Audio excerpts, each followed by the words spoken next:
Il y a un phénomène que je trouve très intéressant en ce moment, notamment sur les réseaux sociaux. Ça fait quelques années, mais c'est très très actif ces derniers temps. C'est le rapport à l'intelligence et le besoin qu'ont de plus en plus les gens de s'identifier dans un modèle d'intelligence. Moi, c'est quelque chose qui me questionne parce qu'il y a une forme de diktat, d'obligation à être intelligent. Donc, il faut être beau. On utilise des filtres, on utilise des retouches, etc. pour être beau. Donc, on fait des belles photos, des selfies, il faut être beau, mais en plus, il faut être intelligent. Et là, ce qui m'interpelle, c'est notamment au niveau des parents, ce besoin qu'ont les parents, qui est un besoin très narcissique en fait, de trouver une forme d'intelligence particulière à leurs enfants. Alors pour moi, c'est révélateur de deux choses. C'est révélateur effectivement de ce phénomène de société où n'est valorisé que l'intelligence et la beauté. Et c'est aussi un rapport très, très narcissique en fait du besoin d'exister à travers l'intelligence de son enfant. Comme si pour être valorisé en tant que parent, il fallait que son enfant soit intelligent. Et ce que je trouve intéressant, c'est cette notion de multipotentiel, haut potentiel. Qu'est-ce qu'on a d'autre? On a donc la précocité, on a donc haut potentiel intellectuel, précocité, surdoué, voilà, la surdouance. Aujourd'hui, on a aussi d'autres phénomènes qui sont les enfants indigo, les enfants cristal, mais ça, c'est encore d'autres courants qui va chercher plus sur un côté mystique, un côté spirituel de l'enfant qui a une mission pour sauver le monde. Donc l'intelligence au service du mystique, du spirituel. Et l'adulte aussi a ce besoin de plus en plus à se révéler intelligent. Donc là, on a de plus en plus d'adultes qui demandent à faire des tests aussi, des tests chez des psychologues pour détecter leur haut potentiel. On a de plus en plus de tests aussi demandés pour les enfants, comme s'il fallait absolument rentrer dans des cases. On a plusieurs formes de haut potentiel. On a des enfants qui vont poser des problèmes de comportement et on va découvrir leur précocité à travers des tests qui vont être faits par la psychologue scolaire, par exemple. Donc eux, à la limite, vont être pris en charge parce qu'ils ont posé des problèmes à l'école et souvent associés à la précocité des troubles comme la dysgraphie, tous les troubles dysgraphie, dyslexie, dyscalculie, etc. Et donc, tous ces enfants qui vont avoir des troubles associés, généralement, vont être pris en charge. Ce n'est pas eux qui inquiètent le plus parce qu'il va y avoir un dispositif mis autour d'eux.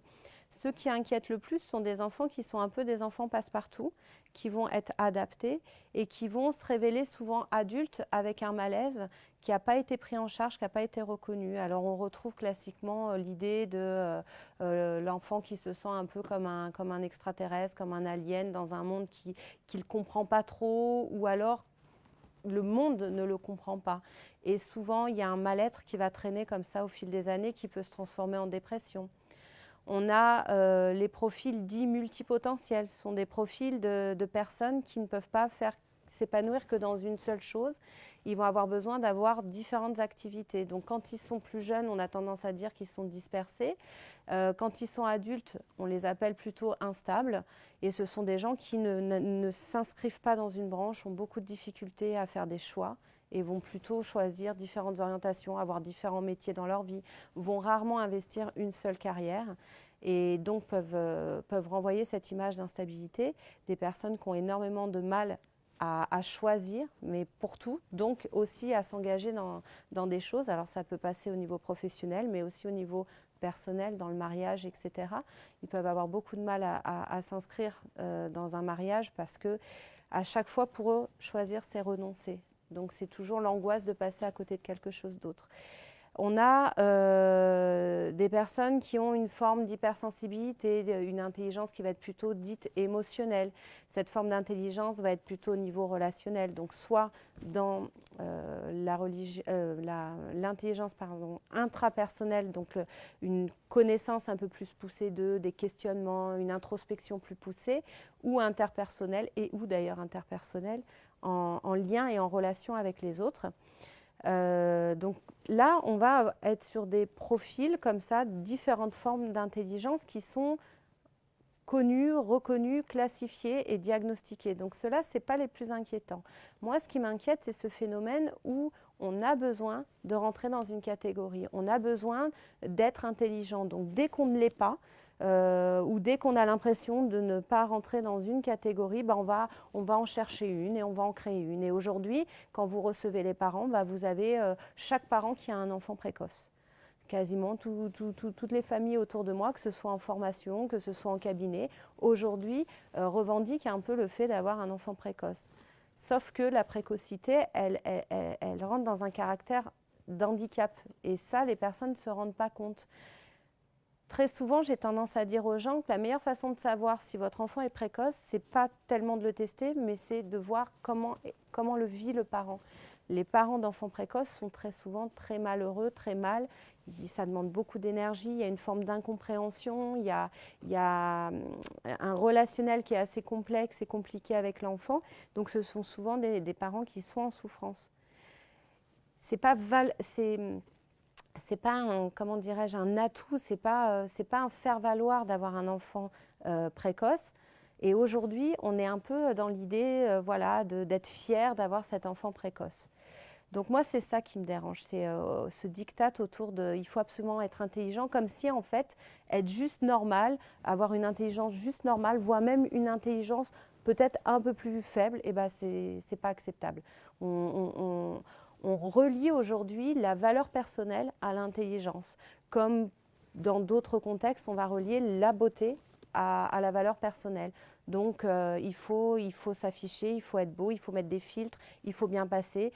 Et si on n'a pas ça, éventuellement, on va aller du côté de l'intelligence. Donc, si je n'ai pas réussi à l'école, ce n'est pas grave. Parce que j'ai un autre profil, je suis un multipotentiel, j'ai une forme d'intelligence différente qui va justifier le fait que je n'ai pas réussi à l'école. Si je n'arrive pas à m'inscrire dans ma vie, c'est normal, c'est parce que j'ai une forme d'intelligence différente. Si je ne suis pas compris des autres, c'est normal, c'est parce que j'ai une forme d'intelligence que les autres ne comprennent pas. Et en fait, ce qui m'ennuie, moi, c'est la déresponsabilisation. C'est qu'on va tout mettre sur le dos de cette forme d'intelligence différente et ne rien mettre en place pour s'adapter.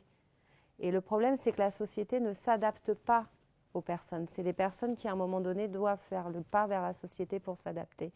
Et on a fixé des normes, et tous ceux qui sont hors normes sont considérés un peu comme des handicapés. Donc, il n'y a rien finalement de valorisant à être au-dessus des 130 de QI, parce que ce n'est pas un score 130 de QI, 130, 140, ce n'est pas un score, ce n'est pas une hiérarchie d'intelligence. On n'est pas plus intelligent quand on a plus de 130 de QI, on est intelligent différemment. Et qui dit intelligent différemment, dit fonctionnement différent, dit ne pas être adapté à un système pensé pour la majeure partie des gens.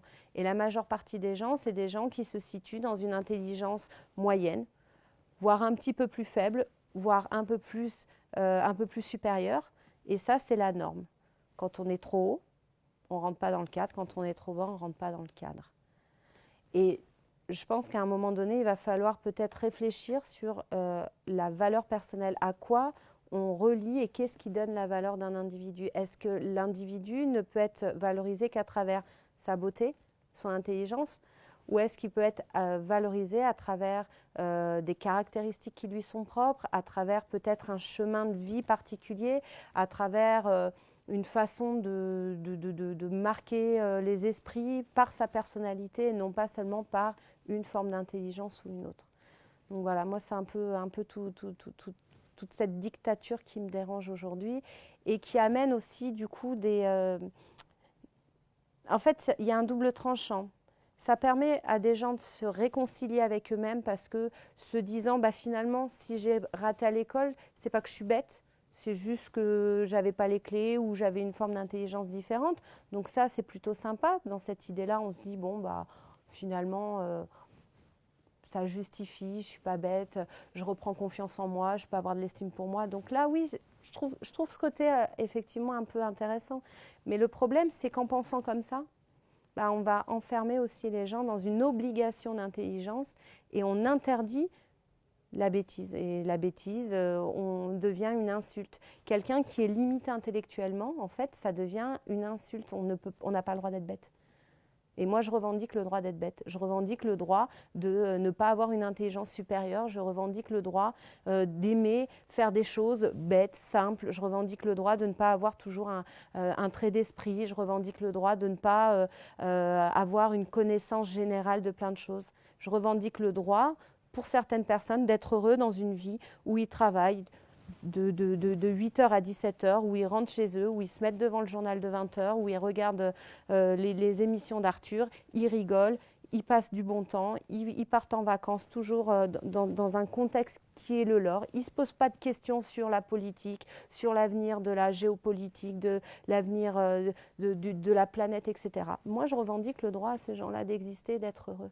Et qu'on n'impose pas forcément un modèle d'intelligence où on forcerait des gens qui n'ont pas envie de se poser certaines questions à se les poser. Et on créerait comme ça une forme d'intelligence un peu artificielle finalement et un peu malsaine. Donc c'est le côté dictature qui me dérange. À partir du moment où on impose, de toute façon, on empêche la personne d'exister. Au nom d'une envie d'exister, il est là le grand paradoxe. C'est que les gens, pour se sentir exister, ont besoin de rentrer dans des cases. Et aujourd'hui, les cases, c'est les cases de l'intelligence. Donc on a créé plein de cases. Alors oui, on sait qu'il y a, on sait depuis les années 80, je crois, les 8 intelligences là, de Gardner, où effectivement, on a 8 formes différentes d'intelligence. Mais j'aimerais qu'on comprenne et qu'on entende le mot intelligence comme étant un modèle de fonctionnement neurologique du cerveau et non pas comme étant un modèle de hiérarchie. Voilà. Je n'ai pas envie qu'on comprenne l'intelligence comme étant quelque chose lié à une valeur et qui soit hiérarchisé. C'est juste une façon que les gens ont de penser le monde et de fonctionner à travers le monde. Donc en ce sens-là, oui, il y a plein d'intelligence, à condition de comprendre l'intelligence comme étant une façon de fonctionner, une façon de s'adapter au monde, une façon de vivre, de raisonner, de trouver des solutions, mais pas une intelligence en termes de contrôle, de pouvoir, de hiérarchie, etc. C'est ça qui me dérange, c'est ce côté. Et là j'étais en train de penser à la citation d'Einstein, la citation autour du génie, où je ne m'en souviens plus précisément, c'est si on mesure le génie d'un poisson à sa capacité de grimper aux arbres, il croira toute sa vie qu'il est stupide. Voilà, je resterai là-dessus.